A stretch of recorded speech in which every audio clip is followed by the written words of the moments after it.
এই Bagbazar rail station থেকেই নেমেই ডান দিক থেকে এই মন্দিরগুলো পড়বে। লোকনাথ বাবার মন্দির আছে এখানে।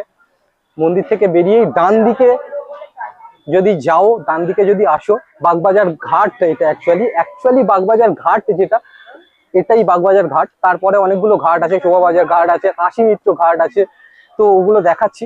তো এটাই হচ্ছে বাগবাজার ঘাট।